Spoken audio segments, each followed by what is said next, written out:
Pour chacun des cours du programme d'intégration socio-professionnelle, des prototypes d'évaluation sont mis à votre disposition. Ce sont des prototypes qui ne sont pas obligés d'être utilisés tels quels, mais qui donnent un bon point de départ, qui donnent une bonne idée de la façon dont on peut évaluer chacun des cours.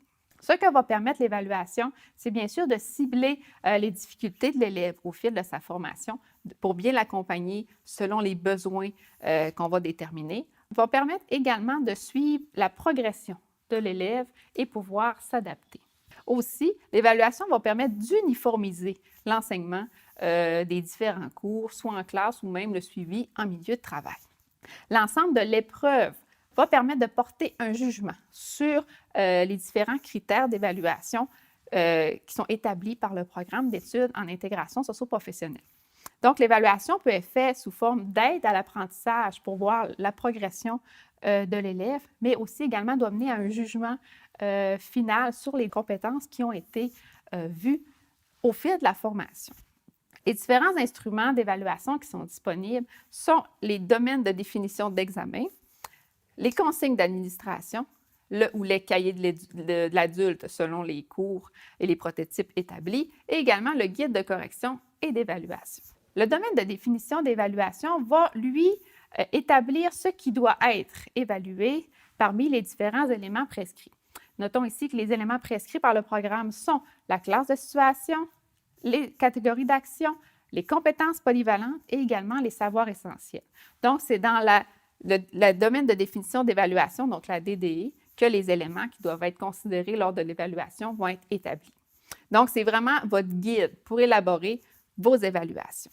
Ce qu'elle va contenir, c'est la pondération, bien sûr, du cours, mais également le contenu que doit avoir l'évaluation que vous allez concevoir.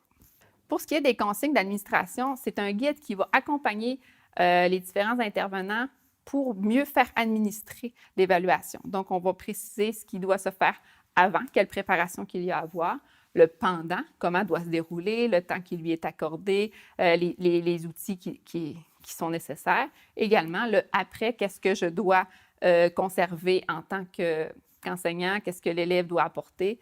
Donc, c'est vraiment un guide pour administrer, de quelle façon je dois administrer l'évaluation.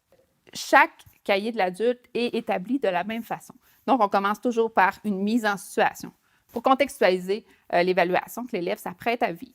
On y explique également la tâche, on donne les consignes et on précise aussi le matériel qui est autorisé et l'élève directement dans son cahier de l'adulte peut compléter l'évaluation qui lui est déterminée. Et on précise toujours, bien sûr, dans chaque cahier de l'adulte, le temps qui lui est alloué pour exécuter son évaluation.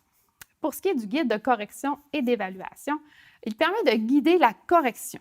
Donc, pour l'enseignant, on y retrouve la grille critérielle, on y retrouve les différentes consignes de correction pour chacune des parties que l'élève a accomplies. Ce qui est important pour les grilles critérielles, je vous dirais, c'est de se les approprier en équipe pour être certaine d'uniformiser et que chacun porte un jugement semblable sur chacun des critères de correction. Donc, le travail d'équipe entre enseignants est important pour assurer une justesse dans la correction au final. Donc, en conclusion, oui, il y a des prototypes disponibles pour chacun des cours. Non, vous n'êtes pas obligé de les utiliser tels quels. Ils peuvent être adaptés, mais je répète, tant qu'ils respectent ce qui est inscrit dans le domaine de définition d'évaluation. Puis ce qui est important, c'est d'accompagner l'élève et de lui permettre une progression pour en venir apporter un jugement final selon les différents critères qui sont établis dans la grille critérielle.